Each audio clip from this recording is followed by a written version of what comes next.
For years, I juggled two jobs, returning home exhausted. One morning, as I approached, I overheard my wife confiding in our neighbor, declaring, "He's pathetic. He thinks clocking in extra hours makes him a real man. Thank God I don't have to pretend to be attracted to him anymore." The neighbor laughed, encouraging her. "Girl, you can do so much better." She smirked and replied, "Trust me, I already am." Anger welled up inside me. I quietly set down the anniversary dinner I had lovingly prepared and walked away. Since yesterday, she's been incessantly calling, trying to reach me. Honestly, I never imagined I'd be the guy airing out my romantic disasters on the internet. Yet here I am, sitting in a dingy motel room at 2:37 a.m., grappling with the shocking reality of the day. 7 years of marriage unraveled in less than a minute, and I just need to share what happened. For the past 4 months, I've been running myself ragged, juggling two jobs just to keep our dreams alive. My days start with a 6 to 3 shift at the factory, followed by an exhausting evening at the warehouse until midnight. Then it's a quick 5 hours of sleep before I hit repeat. Why do I do it? Because we're saving up for our dream home. Valentine is pouring her heart into her small business, which hasn't quite turned the corner yet, but we're hopeful it's about to soar. I believed in her. I believed in us. Today marked our 7th anniversary, a milestone I wasn't going to let slip by unnoticed. I even managed to swap shifts so I could be home by 5 instead of the usual midnight. I wanted to surprise her in a big way. I swung by this local spot known for their exquisite steaks, splurging a cool $300 on a meal meant to make the day unforgettable. But it's worth it, right? After all, it's our anniversary. I went all out this time. I picked up her favorite wine and those irresistible chocolate lava cakes she adores. I even splurged on fresh flowers from an actual florist instead of the usual ones from the grocery store. I was really trying to make it special. I pulled into our apartment complex around 4:45. And there it was, a neighbor Kyler's car parked in the guest spot. Nothing too unusual about that. He lives right across the hall and often lends Val a hand with heavy lifting when I'm tied up at work. He's a good neighbor, always friendly, and we've shared a couple of beers together. Just your average, laid-back guy. I made my way up to our 3rd-floor apartment, juggling all the food and flowers, when I heard something through the door. It was slightly ajar, just enough for sound to spill out. That's when I heard Hervel's voice, clear as day. He's just pathetic. He seems to believe that working extra hours somehow makes him more of a man. Honestly, I'm relieved I no longer have to pretend to be attracted to him. I was frozen, unable to move, literally paralyzed. Then Kyler chuckled and remarked that Val could do way better. What keeps replaying in my mind is Val's response, "Trust me, I already am," delivered in a tone so smug and satisfied, like she was reveling in her own audacity. I stood there for about 20 seconds, though it felt like an eternity, a painful stretch of 20 years. A part of me wanted to burst in and scream my lungs out. Another part just wanted to crumble into tears right there in the hallway. But in reality, I quietly pushed the door open, placed the anniversary dinner gently on the counter, and I gently placed the flowers next to it, took a deep breath, and slipped out quietly. They were completely unaware of my presence. From my spot in the kitchen, I had a clear view into the living room where they lounged on the couch. They weren't doing much, just sitting there, but the space between them was far too intimate for comfort. Her hand rested softly on his arm, and the way she gazed at him was once reserved only for me. The thing about rage is how it can chill you to the bone. I didn't utter a word, nor did I storm out in fury. Instead, I softly closed the door behind me and headed to my car. For the next 3 hours, I drove aimlessly, my phone buzzing nonstop. I assumed she eventually found the meal I'd left and pieced it all together. By 8 p.m., there were 47 missed calls from her. Eventually, I just turned my phone off. For the past 7 years, I've poured every ounce of energy into creating the life we dreamed of, with someone who treats me like I'm part of a bad punchline. For 7 long years, I've ignored every red flag, every warning my brother Timothy yelled from the rooftops. High maintenance, he said, but why would I listen? I guess you could say I was blinded by the idea of love. Or maybe just naive. Lately, life feels like a cruel joke. Imagine clocking in just 4 hours of sleep every night, working yourself to exhaustion. It has to put a down payment on a house, the dream of a stable future. Meanwhile, she's been sharing laughs with the neighbor. It cuts deep, like a betrayal wrapped in a smile. Tonight, after driving aimlessly and trying to escape the chaos in my mind, I wound up in a dingy motel. Here I sit, 28 years old, in a place that charges by the hour because I can't imagine walking back into that house. Every penny counts now, $34 a night, but who's keeping track? I'm stuck in this cycle of uncertainty with no idea where I'm headed next. At midnight, I dared to turn my phone back on, only to find 26 missed calls from Valentina, 8 voicemails that I can't muster up the courage to play, and 3 texts from Timothy asking if our basketball game is still on for the weekend. It feels surreal that life continues to spin on its axis like this. How do you cope when your whole world falls apart in an instant? That's exactly what happened to me. My best friend, Quinn, shot me a text, confused and concerned, because Valentina had called him in a panic, asking if he knew where I was. I replied with a brief message, at a motel. Marriage over. I'll explain tomorrow. His response was a shocked holy shit, dude, and he kindly offered me his couch. I might just take him up on that. The last thing I need is another night in this dingy motel. My mind keeps replaying the moment when she looked me straight in the eye and said, "Trust me, I already am," as if she was proud of deceiving me. It felt like making me look foolish was her achievement. 7 years together, and I never imagined she was capable of such betrayal. To make matters worse, all our finances are tied up in joint accounts.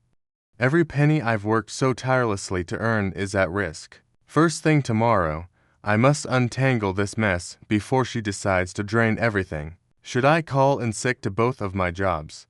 I've never missed a single day at either. I don't even know where to begin with all this chaos. I was going through her credit card statements. Last week, I stumbled upon something unexpected on our shared cloud account, a $300 charge at a lingerie store. Initially, I thought it was for our anniversary, but it turns out it wasn't for me. Instead, it was for Kyler. Reflecting on it now, the signs were there all along. Those late business meetings, the sudden influx of new clothes, the constant texting, and the way she'd flip her phone face down whenever I entered the room, classic red flags that I was too exhausted to notice. I was busy burning the candle at both ends, working tirelessly to secure our future. Now, it's almost 3 a.m., and in just a few hours, I'm expected to clock in at work, pretending like everything's normal as if my whole world hasn't just been set ablaze. How can I be expected to operate heavy machinery when I'm struggling to remember how to breathe? I'm caught in a whirlwind of emotions. Part of me wants to confront her, to scream and demand answers, while another part of me never wants to see her again. I'm torn between finding the strength to forgive and the desire to see her life fall apart as mine just did. I've poured years of sweat and dedication into a relationship with someone who, it seems, thinks I'm nothing more than a joke. I'm about to show her what a determined man with nothing left to lose can really do. Tomorrow, I dive into the finances, then I consult with a lawyer. After that, I uncover just how long this thing with Kyler has been going on. Whatever happens next, she's going to realize that those late-night hours didn't just exhaust me, they made me resilient. I've learned I can tolerate more pain than she ever imagined. I'll provide an update tomorrow once I've mapped out my next steps. I need urgent advice on securing my financial future. Has anyone else dealt with this kind of mess? What's the first step? Update 1. First, a massive thank you to everyone who commented on my original post. Your advice probably saved me from making some major mistakes during those crucial first days. For those just catching up on this saga, here's a brief rundown.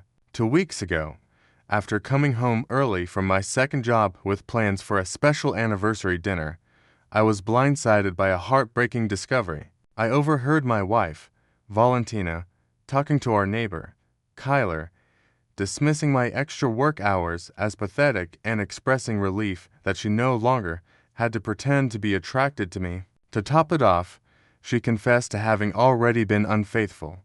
Stunned, I abandoned the dinner and checked into a motel, disappearing from her radar entirely. Now, here's the update. For the past 16 days, I've maintained complete silence, essentially vanishing from Valentina's life. I've been crashing on my friend Quinn's couch, while Valentina has been frantically searching for me, clearly panicked by her sudden loss of control over the situation. I'm not going to sugarcoat it.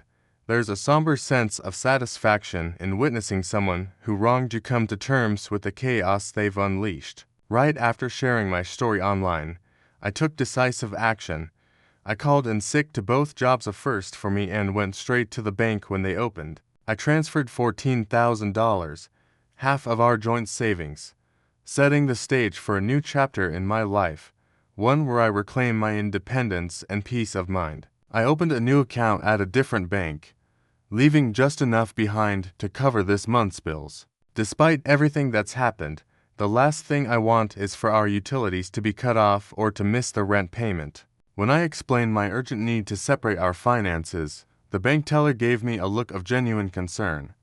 I must have looked a mess sleepless, with shock still etched on my face. Untangling finances is a bit like removing a splinter that's been festering under your skin for ages. It's painful, but absolutely necessary. I made sure to redirect my direct deposits, order a new credit card, and freeze our joint account. I changed all my passwords and removed her as an authorized user wherever I could. It felt like a surgical procedure, deliberate and intense, and it consumed about 3 hours of my morning. By noon, my phone was bombarded with 64 missed calls from Valentina. I didn't listen to a single voicemail. Instead, I sent one simple text in response. I heard it all. Everything came crashing down, and I knew I had to draw the line. So, I blocked her number. Harsh, maybe, but not nearly as harsh as what she did. On the second day, I found myself in a lawyer's office. The $400 consultation fee might seem steep, but it was worth every cent. The lawyer guided me step by step through the daunting divorce process, offering advice on crucial evidence to collect and suggesting what a fair settlement could involve. In our state, as it turns out, adultery can influence alimony decisions. He emphasized the importance of documenting everything and advised me to communicate with her solely through text or email. Creating a paper trail was essential. While I prepared for the road ahead, Valentina spiraled into panic. She reached out to my brother Timothy, my parents, and all our mutual friends, painting a picture of me vanishing over what she called a simple misunderstanding. She was beside herself with worry, but Timothy, being the gentle soul he is, reassured her that it was perfectly okay for me to take some time to sort through my feelings. My parents were not so tactful. My mom bluntly told Valentina that she had never thought she was the right one for me, while my dad simply cut the call short. They've never really warmed up to her, and in hindsight, perhaps their instincts weren't far off. Everything came to a head on the 5th day when she unexpectedly showed up at my workplace. I was on a break when the receptionist buzzed to say my wife was in the lobby, tears streaming down her face and causing a scene. I explained that I was dealing with a personal matter and couldn't meet her. Eventually, security had to gently escort her out. Watching from behind the break room blinds, I felt like a bystander in my own life, empty and detached as she was led away.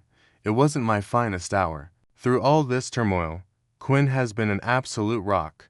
Though his place is small, just a cozy one-bedroom apartment, his support has been anything but. Even though the couch is lumpy, he hasn't uttered a single complaint about me crashing at his place. In fact, he's gone above and beyond, helping me document everything by taking screenshots of Valentina's increasingly frantic texts and saving the voicemails that I still can't summon the courage to listen to. When insomnia hits late at night, we distract ourselves with that silly racing game on his console until I can barely keep my eyes open. These simple distractions are my lifeline to sanity. By the start of the second week, I decided it was time to break out of my passive shell. I began to gently clue in our mutual friends about what had happened in it with any drama, but with straightforward honesty. When they asked why I wasn't at home, I let them know she had told Kyler I was pathetic and that she'd been cheating. I just needed some space. The impact was immediate. People started treating Valentina differently. The likes on her photos all but vanished. The invitations to social events inexplicably dried up.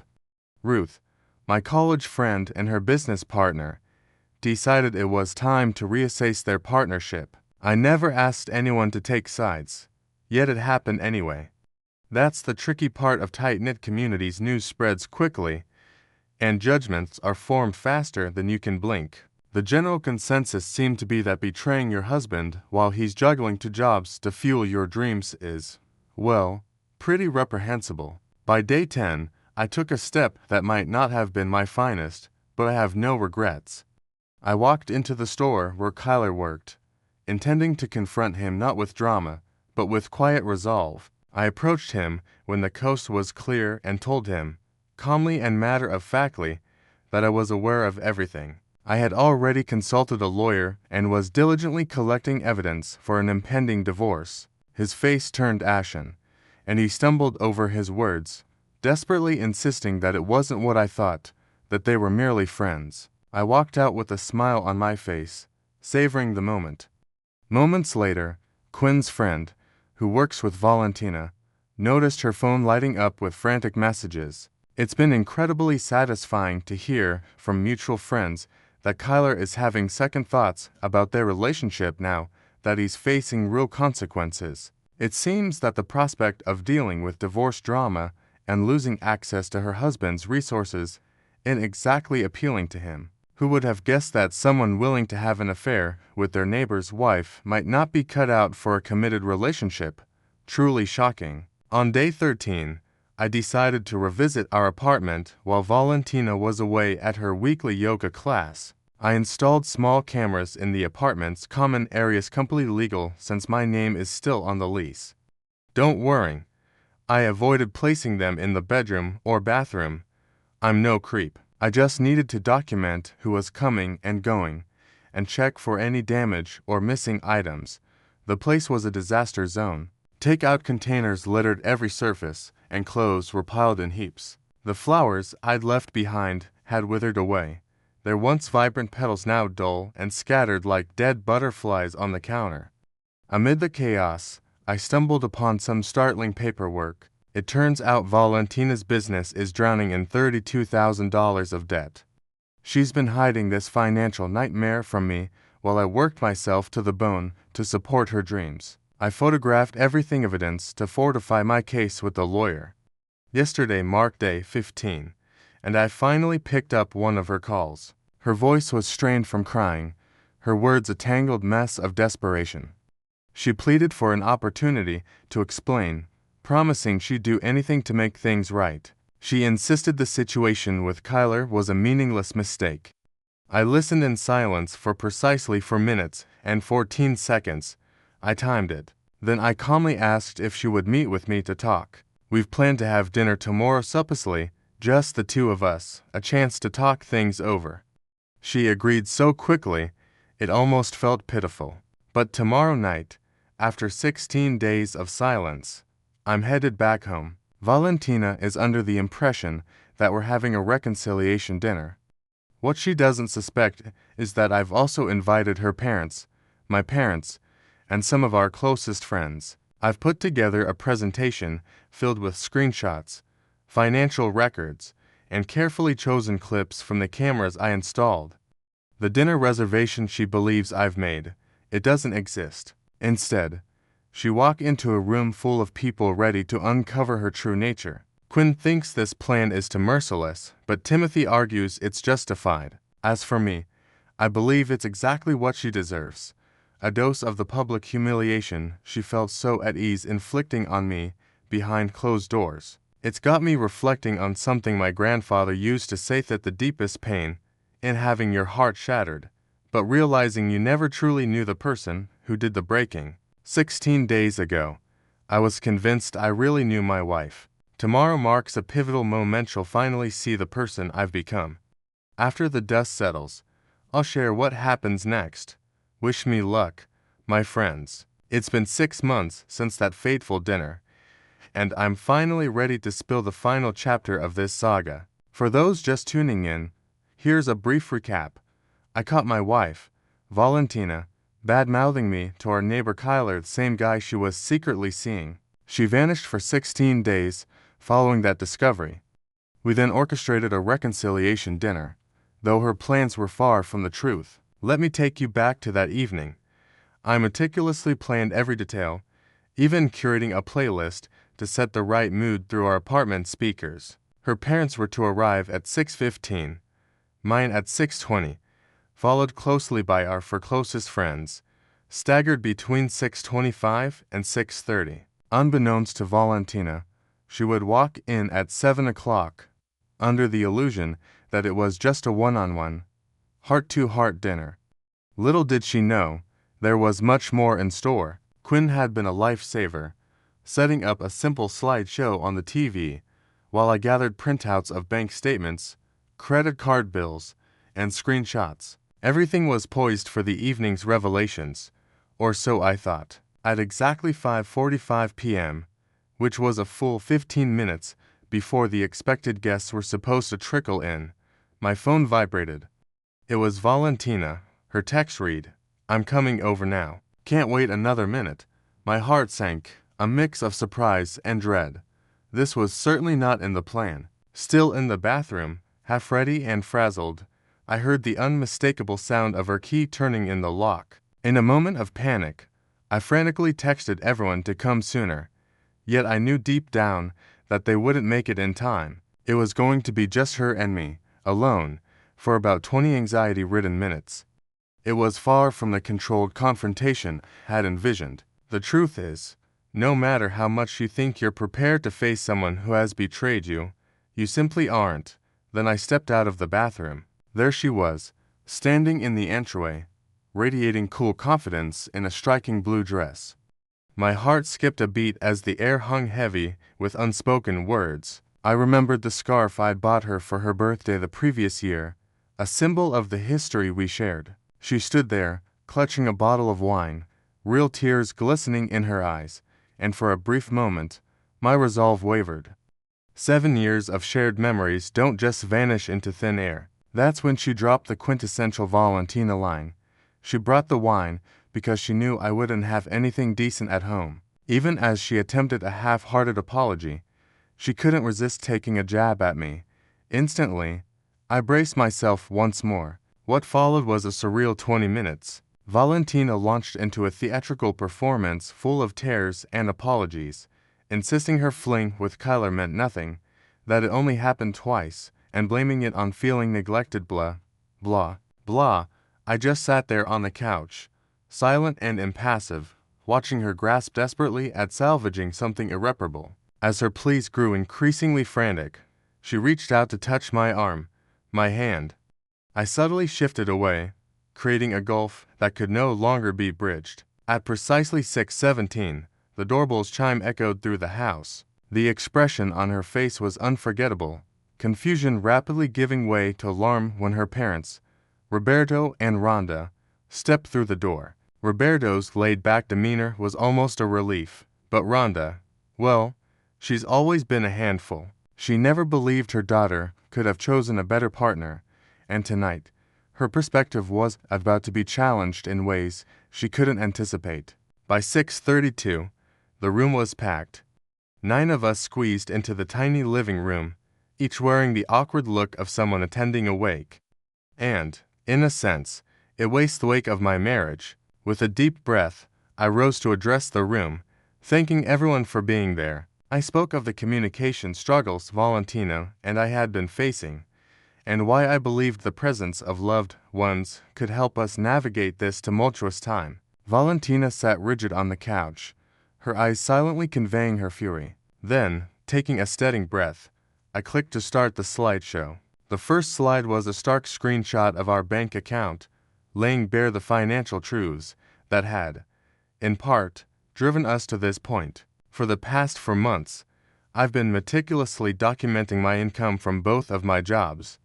Then came a revelation, uncovering something I never expected. In the second slide, there were secret credit card statements, detailing charges from hotels on nights she insisted she was working late. The third slide revealed a series of text message exchanges between her and Kyler, spanning 3 months, a timeline of deceit. The fourth slide was a jaw-dropping clip from my hidden camera, capturing Kyler walking into our apartment at precisely 2:13 p.m. on a Tuesday, while I was busy at work. The room was engulfed in a deafening silence, broken only by a strangled gasp from Valentina's mother. Finally, I played a 10-second audio clip of the conversation I overheard one night, her voice dripping with disdain as she called me pathetic, expressed her relief at no longer having to feign attraction to me, and confessed that she was already unfaithful. Valentina tried desperately to claim that the recording was manipulated and taken out of context, but the truth was laid bare for all to see. Her dad slowly stood up, his eyes filled with a sorrow that tugged at the heart, and silently left the room. Her mom, before following him out, turned to Valentina and said with disappointment, "I thought I raised you better than this." My own parents sat frozen in their seats, expressions etched with tension. My mom gripped my dad's hands so tightly that her knuckles turned white. Then I dropped the financial bombshell. Valentina's business was drowning in $32,000 of debt. Here I was, working grueling 16-hour days to support her dreams, only to discover that she was sinking money into a failing venture and keeping it all hidden. Even her business partner, who had stood beside us as a bridesmaid at our wedding, was in the dark about the full extent of the situation. In the corner, silently encouraging me throughout this ordeal, was Quinn. When he finally spoke up, his words were a lifeline. He confirmed that all the evidence I presented was real and unaltered. That's when Valentina crumbled completely. Through heart-wrenching sobs, she confessed to everything, including a 5-month-long affair. It was a moment that stripped away all illusions, leaving raw truths in its wake. She'd been contemplating leaving me for some time. Our business was struggling, yet she couldn't muster the courage to confide in me about her shame. Friends seemed to vanish, each offering clumsy excuses before slipping away. Even my parents, with promises to call the next day, hugged me tightly and departed. It finally boiled down to just the three of us, me, Valentina, and Quinn. With desperation in her voice, she pleaded for another chance, suggesting we try therapy and insisting she'd break all ties with Kyler. But I stood firm, silently handing her the divorce papers my lawyer had meticulously prepared. I calmly explained she had 48 hours to find a new place to stay. The ensuing weeks became a fog of paperwork and planning, coinciding conveniently with our lease's end in 2 months. Valentina moved in with her parents, while I remained in the apartment, pressing forward with the divorce. With documented proof of her affair and concealed debts, my lawyer skillfully negotiated conditions in my favor: no alimony, and we would each manage our respective debts. In an unexpected twist, the judge acknowledged my composure amidst the chaos, an odd recognition that punctuated the end of a turbulent chapter. Financially speaking, our breakup was a brutal yet balanced affair. I held onto my personal savings, while she took her struggling business. On a gloomy, rainy Sunday, I helped her move out, with her mother overseeing the process to ensure we maintained the peace. It was a heartbreaking scene, watching 7 years of our lives reduced to labeled boxes and trash bags. In the aftermath, life was both surprisingly supportive and unexpectedly challenging. I was swept off my feet by the love and kindness of friends and family, showing up for me in ways I could never have imagined. Rebecca, Timothy's wife, extended her warmth with dinner invites twice a week, ensuring I wasn't left with just frozen burritos for company. Quinn introduced me to his gym buddy, who guided me to release my pent-up emotions into lifting weights, rather than spiraling into self-destruction. Even my boss showed understanding, allowing me the grace to navigate my inevitable dip in productivity. Yet, grief had its own uncharted course. Some days, I felt strong and focused on rebuilding my life. Other days, I'd stumble upon one of her hair ties under the couch, and the weight of our lost future would crash over me. I found myself sitting for hours, blankly staring at the wall, lost in the chaos of my thoughts. Nights were the toughest. I'd lie awake, endlessly scrolling through Reddit at 3 a.m., reevaluating every moment of my marriage and questioning its authenticity. Valentina's perfect online persona quickly unraveled without the cushion of my income. At 32, she had to move back in with her parents. Her business didn't fare much better, officially shutting down 8 weeks after we parted ways. From what mutual friends told me, Kyler eventually blocked her.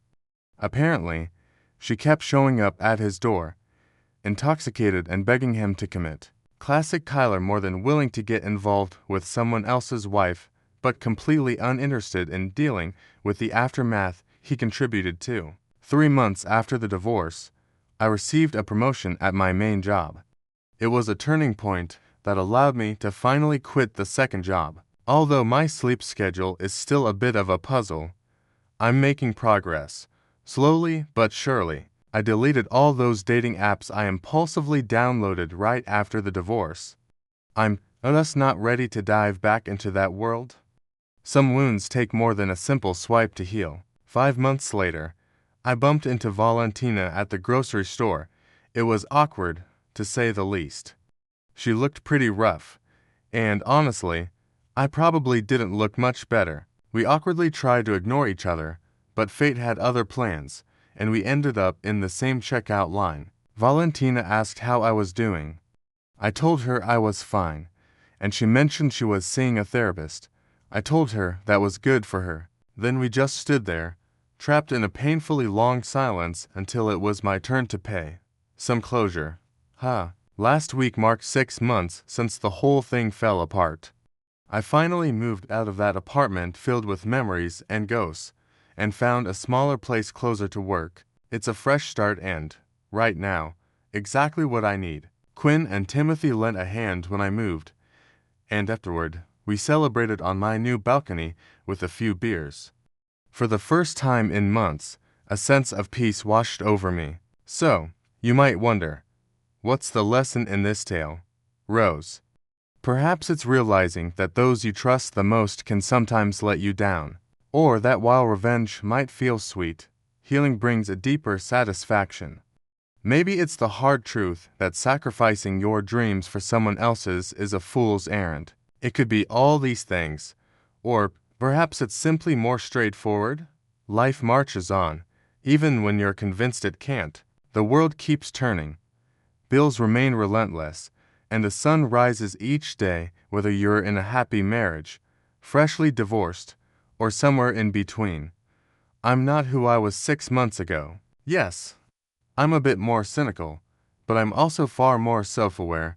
I've discovered my true worth. I've realized what I absolutely refuse to accept in my life. Pushing myself to the brink just to earn someone else's approval is a surefire way to end up right back where I started, drained, feeling deserted, and stuck in a motel room, questioning how everything went so wrong. I'm grateful to have you with me on this journey. Your advice, support, and those tough love moments have guided me through the darkest times. I'm not sure if I'll be updating again, but I'm hopeful that this chapter is finally coming to a close for good.